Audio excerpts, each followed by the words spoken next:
உலகெங்கும் உள்ள தரிசனமேர்களுக்கு வணக்கம். நான் உங்க வித்யா கார்த்திக். ஒவ்வொரு மாதமும் எனக்கு யூனிக்கா ராசி பலன்கள் பார்த்துட்டே வரோம். அந்த வகையில இப்ப நம்ம பார்க்கக்கூடிய ராசி என்னவென்றால், தன்னுடைய சிந்தனையால், செயல்பாட்டால் அனைவரையும் சொக்க வைக்கும். உலகத்துக்கே லைட் கொடுக்கக்கூடிய சிம்ம ராசி நேர்களுக்கு. சொல்லும்போது எப்படி இருக்கு பார்த்தீங்களா? அழுத்தம் திருத்தமா. சிம்ம ராசிக்காரர்களுக்கு சரி வாங்க பார்ப்போம். எப்படிலாம் இருக்க போகுது? பிப்ரவரி மாசம் என்னவெல்லாம் பண்ண போகுது? என்ன மேடம் பண்ணுது? எத்தனை கிரகம் உச்சமா இருந்தானே, நீச்சமா இருந்தானே, எங்க பொழப்பு இந்த தடவ? நீங்களே இப்படி சொன்னா நாங்கலாம் என்னத்துக்காருது? நான் ஆரம்பிக்கவே சொன்னேன். உலகத்துக்கே லைட் குடுக்குற ஆள்கள் சிம்ம ராசிக்காரங்க. நீங்களே இப்படி சோர்ந்து போனா என்ன பண்றது? இந்த தடவ கொஞ்சம் என்னன்னா, இந்த சத்திய சோதனைம்பாங்கல்ல, அது யாருக்கு நடக்குதோ இல்லையோ சிம்ம ராசிகளுக்கு தான் நடக்க போகுது. நான் ஏற்கனவே சொன்ன மாரி சிம்ம ராசிக்காரங்க காசு, பணம், பொண்டாட்டி, வேலை, அப்படின்னு சொல்லுவாங்க. இந்த தடவ வேலைன்னு சுத்தக்கூடிய ஆட்களாக சிம்ம ராசிக்காரங்க இருக்க போறாங்க. 1 2ன்ற மாரி எல்லா வேலையும் ஒன்ன மாரி உண்டான்ற மாரி கொண்டு வந்து வேலை பளு அதிகரிக்கும். ஏன்னா 7ஆம் இடத்துல இத்தன கிரகம். நம்ம கிட்ட ஒண்ணே ஒண்ணு. அதுவும் பயபுல கேது வந்து உட்கார்ந்திருக்கு. அவங்க எல்லா பால் அடிச்சாலும் நம்மனால ஒண்ணும் பண்ண முடியல. சில சமயம் போல்ட் ஆயிடலாம். இல்ல சில சமயம் ஸ்ட்ரோக் தான் வைக்க முடியும். நம்மளால திரும்ப அடிக்க முடியாது. அதனால சிம்மராசிக்காரர்களுக்கு எய்த்தாப்ல இருக்கிறவங்க இந்த தடவ உங்களை இயக்கப் போகிறார்கள். எப்பயுமே நீங்க தானே அடுத்தவங்கள டான் மாரி இயக்குவீங்க. அதனால இந்த தடவ கொஞ்சம் அடுத்தவர்கள் உங்களை இயக்கப் போயிறாங்க. அதுல கொஞ்சம் கடுப்பாக போறீங்க. சரி வாங்க பார்க்கலாம். எதுக்கு ஆரம்பிக்கும்போதே உங்களுக்கு நான் இப்படிலாம் சொல்லிட்டு, நானும் தேடி தேடி பார்க்குறேன் சிம்மராசிக்காரர்களுக்கு ஏதாவது ஒரு நல்ல வார்த்தை சொல்லிடலாமா அப்படின்னு கொஞ்சம் கோவத்த கம்மி பண்ணிக்கணும். டென்ஷன் ஆகக்கூடாது. அடுத்தவங்க மேல அப்படியே கடிச்சு கொதறலாமான்ற மாரி கோவம் வரும். 4ஆம் இடத்துல இருந்தாலும் பரவால்ல, 7ஆம் இடத்துல இத்தன கிரகம். அதுவும் பக்கத்து வீட்டுக்காரன், எதித்த வீட்டுக்காரன் எல்லாரும் சேர்ந்து போய் 7ஆம் இடத்துல உட்கார்ந்து இருக்கிறார்கள். நம்ம ஓடுற மாரி எல்லாரும் ஓடணும்னு நெனச்சா எப்படி முடியும் பாஸ்? கொஞ்சம் ஏன்னா தலைக்கு மேல வேற கேது உட்கார்ந்து, திடீர்னு எனக்கு இது எதுவுமே வேணாம் அப்படின்னு தூக்கி போட்டு வைப்பாரு. இல்ல எல்லாமே ஏன் இவ்ளோ ஸ்லோவா நடக்குது? ஏன் இவ்ளோ தடையா நடக்குது? ஏன் எனக்கு மட்டும் நடக்குதுன்ற மாரியான ஒரு கேள்விய டெய்லி கேட்க வைப்பாரு.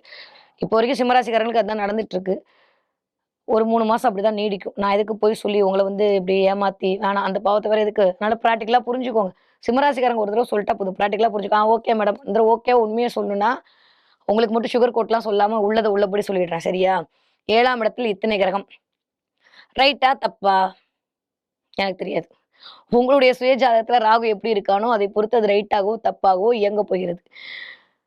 நெறைய சிம்ம ராசிக்காரர்களுக்கு இந்த தடவ ஸ்பவுஸ் மூலமா ஒரு ஆதாயம் கிடைக்கும். இல்ல ஸ்பவுஸ் மூலமா ஒரு செலவு வரும். 2ல ஏதோ ஒண்ணு நடக்கும். 7ஆம் இடம் மற்றவர்கள் மூலமாக ஒரு ஆதாயம் கிடைக்கும். இல்ல மற்றவர்கள் மூலமாக சில இழப்புகளை சந்திக்க நேரிடலாம். அது உங்களுடைய ஜனகால ஜாதகத்தில் ராகு எங்க இருக்கிறார் என்பதை பொறுத்து நிகழ காத்திருக்கிறது. குருவோட பார்வையில இருக்கிறனால என்னதான் அடுத்தவங்க உங்கள டார்ச்சர் பண்ணாலுமே எப்பயுமே சிங்கம் சிங்கிள் தாண்டான்ற மாரி வந்து நின்னு சில அப்படி சினாரியோவ காட்டுவீங்க. நீங்க நிக்கிற தோரணையில அடுத்தவங்கலாம் அடங்கிடுவாங்க. அது வேற விஷயம். இருந்தாலும் வேலை கொஞ்சம் டிலே ஆயிட்டே இருக்கும். நெறைய பேருக்கு குலதெய்வம் கோயில் போயிட்டு வரணும்னு தோணும்.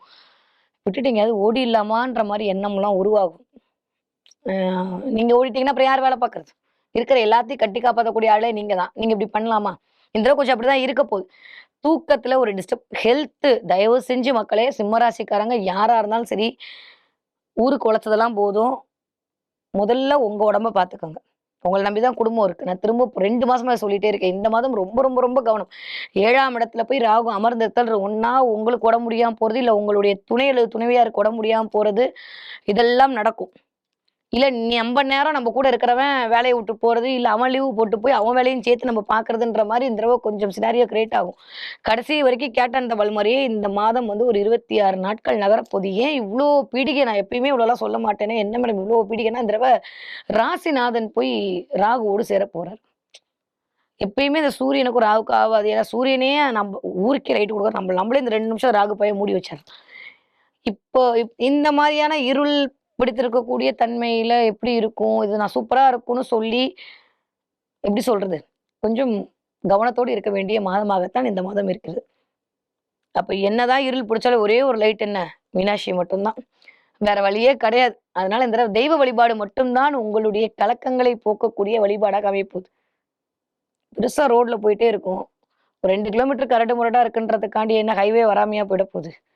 அதனால இந்த 1 மாசம் கொஞ்சம் அப்படிதான் இருக்க போகுது. அதுக்காண்டி அப்படியே சோர்ந்து போய் உட்காந்துட்டா எப்படி? ஒரு 2 மாசமா அப்படிதான் இருக்கு இல்லையா? கண்டிப்பா ஹைவே வந்துரும். கவலைப்பட வேண்டாம். குரு வேற கொஞ்சம் அப்படியே வக்ரமாயி 10ஆம் இடத்த இண்டிகேட் பண்ணி தொழில்ல அப்படியே ஆப்பு வச்சுட்டு இருக்காரு. பட் ஸ்டில் பிப்ரவரி மாதம் குரு வக்ர நிவர்த்தி அடைந்து விடுவார். அப்புறம் என்ன 11ஆம் இடத்துல இருந்து உங்களுடைய 3ஆம் இடம், 7ஆம் இடம், 9ஆம் இடம் அப்படி பார்க்குற பார்வை அடிக்கிற பால் எல்லாம் அப்படியே ஸ்டேடியத்த தாண்டி தான் போகுது. ஸோ 15 தேதி, 16 தேதிக்கு அப்புறம் சிம்ம ராசிக்காரங்களுக்கு ஒரு நிம்மதி பெருமூச்சு விட்டுக்கலாம். அப்படிதான் நான் நம்பினேன். ராகு வந்து உட்காருவாரு யாருக்கு தெரியும்? அதனால ராகுவும் சேர்ந்து இப்ப பிடிக்க போறாரு. அப்போ உங்க ஜனனகால ஜாதகத்துல ராகு எப்படி இருக்காருன்றத பொறுத்து, நீங்க தூக்கி அடிக்கிற பால் 6ஆ போதா, இல்ல அடுத்தவன் கேட்ச் பிடிக்க போறானான்னு டிசைட் ஆக போகுது. சரியா? எப்படியோ பவுண்டரி பக்கத்துல ஒரு செக் இருக்கு. அத மட்டும் ஞாபகம் வச்சுக்கோங்க. கோவப்பட்டு, அவசரப்பட்டு, ஆத்திரப்பட்டு, பட்டுன்னு சில விஷயத்தை மேற்கொள்ள வைத்து விடுவார் செவ்வாய். கவனமா இருக்கணும். ஏன்னா, ஸ்ட்ராங்கா வேற உட்கார்ந்திருக்காரு. 23ஆம் தேதி வரைக்கும் செவ்வாய் ஸ்ட்ராங்கா இருக்கிறது ஓரளவுக்கு நல்லது. ஹெல்த் ரீதியா என்னதான் டயர்டா இருந்தாலும், ஏன்னா சிம்ம ராசிட்ட ரொம்ப புடிச்ச விஷயம் என்ன தெரியுமா? முடியலன்னே சொல்ல மாட்டாங்க. ஆனா, இந்த தடவ உங்கள முடியலன்னு சொல்ற மாரியான சினாரியோ தான் உருவாகும். நெறைய குலதெய்வத்துடைய ஆசி தேவைப்படக்கூடிய மாதமா இருக்கு. முடியும் அப்டின்னா, ஒரு மஞ்ச துணியில குலதெய்வத்துக்கு ஒரு காச முடிஞ்சு வச்சுருங்க. டைம் இருந்தா கொண்டு போய் போட்டு வந்துருங்க. இல்ல நீங்க ஃபாரின்ல இருக்கேன், வெளியூர்ல இருக்கேன், வெளிமாநிலத்தில இருக்கேன்னா, ஏதாவது ஒண்ணு குலதெய்வ படத்த வச்சு தினம் கார்த்தால ஒரு நமஸ்காரம் பண்ணி, ஒரு விபூதி வச்சுட்டு போயிட்டு வாங்க. உங்களுக்கு எப்பேர்ப்பட்ட பிரச்சனையில இருந்தும் உங்க குலம் காக்கும் தெய்வம் தான் உங்கள இப்ப காக்க போகுது. வேற எதுவுமே இல்ல. ராகுவ கண்ட்ரோல் பண்றதுக்கு குலதெய்வம் ஒண்ணு தான். அதுக்கப்புறம் தான் மத்ததெல்லாம். முருகப்பெருமான் அருள் சூப்பரா இருக்கு. அதனால பெருசா கவலைப்பட்டுக்கிறதுக்குலாம் ஒண்ணுமே இல்ல. அதுவும் செவ்வாய் உச்சமாயி உட்கார்ந்திருக்காரு. 9ஆம் வீட்டு அதிபதி உச்சமாரு வேற என்ன வேணும்? ரொம்ப ஸ்ட்ராங்கா இருக்கு. பாக்கியங்கள்லாம் அளிக்கும். நெறைய சிம்ம ராசிக்காரர்களுக்கு உங்களுடைய அப்பாவின் மூலமாக சில நன்மைகள்லாம் வந்து சேரும். ஹெல்த் தான் எனக்கு தெரிஞ்சு. உடம்ப பார்த்துக்கணும். நெறைய சிம்ம ராசிக்காரர்களுக்கு இந்த தடவ கொஞ்சம் ஆ அடுத்தவங்க பண்ற விஷயத்துக்கு நீங்க சங்கடப்படுவீங்க. ஒருவேளை நேரங்காலம் சரியில்ல அப்டின்னா, அடுத்தவங்க பண்ண தப்புக்கு நம்ம பழி ஏத்துக்கிற மாரி வரும். அதுக்கு ஒரு கோவம் வரும். அதுக்கு ஒரு டென்ஷன் ஆகும். நான் தான் சொல்ட்டேனே, இந்த மாசம் இப்படிதான் இருக்க போகுது. அதனால முன்கூட்டி இத ஆரம்பிக்கும்போதே மைண்ட்ல ஃபிக்ஸ் பண்ணி வச்சுக்கோங்க. பிப்ரவரி மாசம் கொஞ்சம் வேலை அதிகரிக்கும். அடுத்தவன் நம்மளுக்கு ஆப்பு வைக்க போறான். கொஞ்சம் கவனமா இருக்கணும். அப்படின்றத மட்டும் ஞாபகம் வச்சுக்கிட்டீங்கன்னா போதும். மத்தபடி எல்லாமே சூப்பரா இருக்கக்கூடிய மாதம். இது நெகட்டிவா. நான் நெகட்டிவா சொல்லி கூட பரவால்ல. நடக்காட்டி ரொம்ப சந்தோஷம். பாசிட்டிவா சொல்லி, சொல்லி உங்கள ஏமாத்தி அப்புறம் நீங்க வருத்தப்பட வேணாம் பாருங்க. ஒருவேளை உங்க ஜனனகால ஜாதகத்துல நல்லா இருக்கிற பட்சத்துல 7ஆம் இடம் சூப்பர். அடுத்தவர்கள் மூலமாக பெயர், புகழ், அந்தஸ்து எல்லாம் கிடைக்கும். உங்க வேலைய அடுத்தவங்க இழுத்து போட்டு செய்வாங்க. இதுவரைக்கும் ஒரு இடத்துக்கு போய் செயின் வாங்கல அப்டின்னா, இந்த தடவ போனோனே உங்களுக்கு சைன் போட்டு குடுத்துருவாங்க. ஸோ உங்களுடைய ஜனனகால ஜாதகம் தான் ஃபுல் அண்ட் ஃபுல் இந்த இம்பாக்ட் பண்ண போகுது. அதை பொறுத்து மட்டும் தான் இந்த மாதம் உங்களுக்கான நிகழ்வுகள் நடக்கப் போகிறது. எல்லாம் வல்ல மீனாட்சி நல்லத மட்டுமே குடுக்கட்டும் சிம்மராசிக்காரர்களுக்கு எனக்கு தெரிந்து அது மட்டும் தான். ரொம்ப பொறுமையா இருக்க வேண்டிய காலகட்டம். 18721 18721 இந்த நம்பர டெய்லி எழுதிட்டு ஆஃபீஸ் போங்க. ஏன் எதுக்குன்னுலாம் கேட்காதீங்க. மிச்சத்த நான் அப்புறமா அடுத்த வீடியோல சொல்றேன். இந்த நம்பர மட்டும் தினம் எழுதிட்டு போங்க. இத எழுதிட்டு போனாலே தேவையில்லாம உங்களுக்குன்னே வர்ற 7:30 வராது. Okay clear. நான் இன்டைரக்ட்டா சொன்னேன். நீங்க டைரக்ட்டா புரிஞ்சுக்கோங்க. ஸோ சிம்மராசிக்காரர்களுக்கு இந்த தடவ படிக்கிற பிள்ளைங்க எப்படி படிக்க போறீங்க? இந்த மாசம் சாமிக்கு விட்டுறலாமா? நம்ம ஆல்ரெடி 2 மாசமா விட்டுட்டு இருக்கோம். இந்த மாசமும் சேர்த்து விட்டுறலாம். சிம்மராசிக்காரங்களுடைய அம்மாக்கள், அப்பாக்கள் யாராவது ஏதாவது பிள்ளை எதுவும் சொல்லக்கூடாது. அப்படி சொன்னாங்கன்னா கீழ ஆன்டி நம்பர் இருக்கும். நீங்க பேசுங்க. ஓகே. இந்த தடவ நான் தான் ரெக்கமெண்டேஷன். சிம்மராசிக்காரங்க குழந்தைங்களுக்கு இந்த தடவ தேவையில்லாம டார்ச்சர குடுக்கக்கூடாது. பாக்கியஸ்தானத்துல அவ்ளோ நல்லா இல்ல. 7ஆம் இடத்துல நாங்க நல்லா தான் படிச்சாலும் மார்க் அடுத்தவங்க போட மாட்டாங்க. நாங்க நல்லா எழுதுனாலும் மிஸ் எங்கள குத்தம் சொல்லுவாங்க. அதனால வந்து சிம்மராசிக்கார குழந்தைகள இந்த 1 மாசம் யாரும் எதுவும் சொல்ல வேணாம். ஓகே. ஃபைன். 20 வயதிலேருந்து 40 வயது இருக்கக்கூடிய சிம்மராசிக்காரர்களுக்கு எப்படி இருக்க போது? கபாலிடா நெருப்பு மாரி இருப்பீங்க. கோவமா வரும், ஆத்திரமா வரும், டென்ஷன் ஆகும். ஆ ஏற்கனவே நம்ம கொஞ்சம் சூடான ஆளா, இன்னும் கொஞ்சம் சூடாறதுக்கான வாய்ப்பெல்லாம் இருக்கு. அதனால கொஞ்சம் இளநீர் குடுத்து சிவனுக்கு அபிஷேகம் பண்ணிட்டு வந்துரலாம் என்ன? முடிஞ்சா பிரதோஷம் அன்னைக்கு கொஞ்சம் இளநீர் வாங்கி சிவனுக்கு அபிஷேகம் பண்ணிட்டு வர தேவையில்லாத சங்கடங்கள்ல இருந்து வெளில வந்துரலாம். மத்ததெல்லாம் என்னென்ன இருக்கோ நான் இன்ஃபினிட்டிவ் போட்டிருக்கேன். நீங்களே ஃபில் பண்ணிக்கோங்க.